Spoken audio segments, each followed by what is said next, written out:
नमस्कार दोस्तों, village startup में आपका स्वागत है। आज की इस वीडियो में हम मेरठ सिटी में चल रहे प्रोजेक्ट्स देखेंगे। दोस्तों, इस सिटी को स्पोर्ट कैपिटल ऑफ इंडिया भी कहा जाता है। यह शहर उत्तर प्रदेश के पश्चिमी भाग में स्थित है और ये दिल्ली से 70 किलोमीटर दूर है। ये दिल्ली एनसीआर क्षेत्र में आता है। एनसीआर क्षेत्र में होने के कारण यहाँ कई योजनाएं चल रही हैं जो transport, telecommunication, electricity, water supply, sewage and waste management, education, health और इन्वायरमेंट से रिलेटेड हैं। इसके साथ साथ इस क्षेत्र में हाउसिंग और इंफ्रास्ट्रक्चर के डेवलपमेंट पर जोर दिया जा रहा है। मेरठ शहर पश्चिमी उत्तर प्रदेश का एक महत्वपूर्ण औद्योगिक शहर है।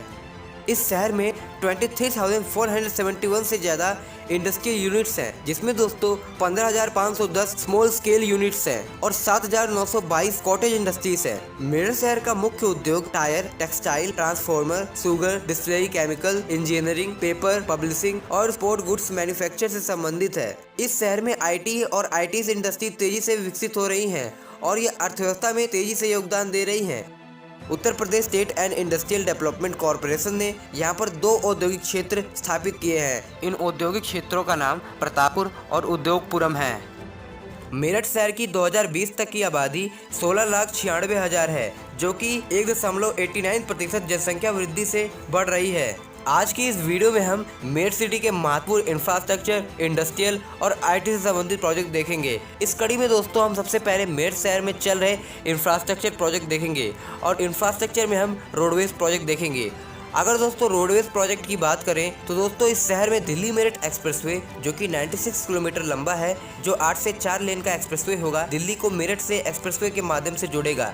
इस परियोजना की कुल लागत 1 बिलियन होने का अनुमान है। इसका निर्माण 4 पैकेज में किया जा रहा है, जिसमें 2 पैकेज का काम पूरा हो चुका है और 2 पैकेज का काम दिसंबर 2020 तक पूरा होने का अनुमान है। इस एक्सप्रेसवे से दिल्ली से मेरठ का सफर तेज हो जाएगा और दोस्तों आवागमन और व्यापार में तेजी होगी। इसके अलावा एक और एक्सप्रेसवे की बात करते हैं जो मेरठ शहर के लिए महत्वपूर्ण है। मेरठ टू प्रयागराज गंगा एक्सप्रेसवे, जो कि एक प्रस्तावित एक्सप्रेसवे है, ये 6 लेन का एक्सप्रेसवे होगा, जिसकी लेंथ 628 किलोमीटर होगी। यूपेडा के अनुसार इस एक्सप्रेसवे में 30,000 करोड़ खर्च होने का अनुमान है। इस एक्सप्रेसवे को 2 फेज में बनाया जाएगा। दोस्तों अभी इस एक्सप्रेसवे के लैंड एक्वाइजेशन का काम चल रहा है। लैंड एक्वाइजेशन के काम के बाद टेंडर जारी होगा, फिर दोस्तों एक्सप्रेसवे का काम जमीनी स्तर पर शुरू होगा। इस एक्सप्रेसवे से पश्चिम उत्तर प्रदेश से पूर्वी उत्तर प्रदेश के बीच सफर और व्यापार में तेजी होगी। इसके अलावा दोस्तों स्टेट हाईवे 82, जो कि मेरठ से करनाल रोड तक है, इसको 4 लेन तक एक्सटेंड किया जा रहा है, जिसमें दोस्तों 583 करोड़ का खर्च होने का अनुमान है। इसमें टोटल 87.15 किलोमीटर पर काम चल रहा है। और इतना ही नहीं दोस्तों, इसके अलावा कई हाईवे की 4 लेन एक्सटेंडिंग पर बात चल रही है।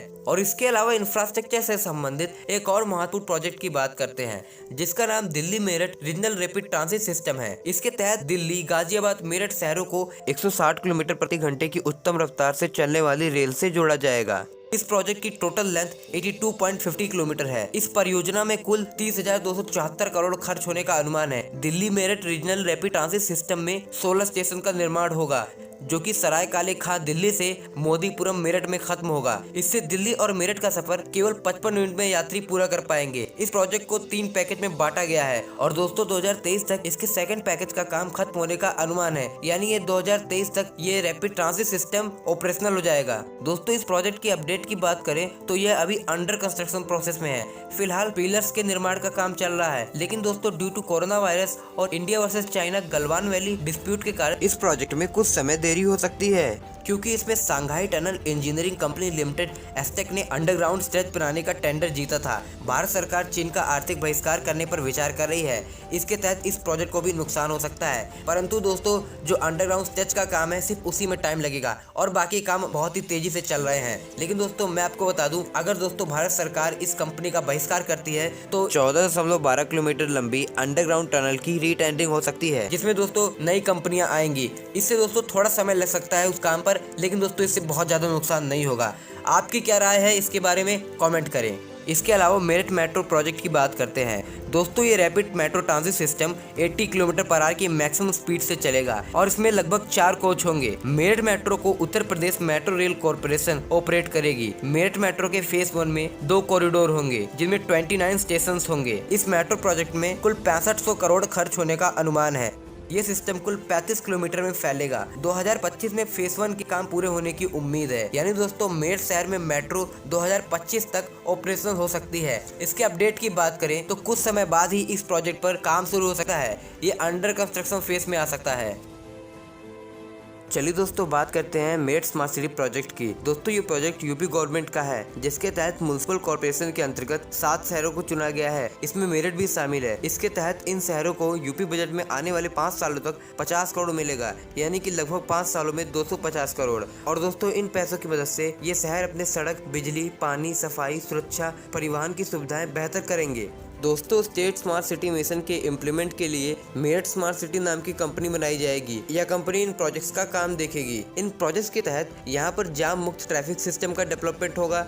शहर में अच्छी सड़कें, अंडरग्राउंड वायरिंग, प्लांटेशन, 24 घंटे पानी सप्लाई की व्यवस्था को विकसित करना, घनी आबादी में सड़कों को चौड़ा करना, modern bus station construction, 100% sewage system development, इन सब पर काम होगा। और दोस्तों यूपी बजट 2020-21 में 50 crore Meerut smart city project के लिए अलॉट कर दिए गए हैं। और दोस्तों बात करें तो कुछ प्रोजेक्ट्स पर काम भी शुरू हो गया है। जैसे दोस्तों पेयजल पाइपलाइन शहर में कुछ जगह में नहीं है, वहां पर इसका विस्तार, इसके लिए दोस्तों डीपीआर भी तैयार हो चुका है, जो शासन को भेज दिया गया है। शासन की मंजूरी के बाद इस पर जल्द ही काम शुरू हो सकता है। इसके अलावा दोस्तों 150 MLD क्षमता वाले STP सीवेज ट्रीटमेंट प्लांट शहर में बनाया जाएगा, जिसमें दोस्तों 4 बड़े नालों को STP से जोड़ा जाएगा। अभी इस STP का टेंडर जारी होगा। उसके बाद दोस्तों निर्माण कार्य शुरू हो सकता है। और इतना ही नहीं दोस्तों, 100 किलोमीटर लंबे सीवर लाइन बिछाने का डीपीआर भी रेडी है। इसके साथ साथ अंडरग्राउंड वायरिंग का भी डीपीआर रेडी है। इन प्रोजेक्ट्स पे दोस्तों प्रशासन के अप्रूवल और मनी अलॉटमेंट के बाद इन सब प्रोजेक्ट्स पे दोस्तों जल्द ही काम शुरू हो सकता है।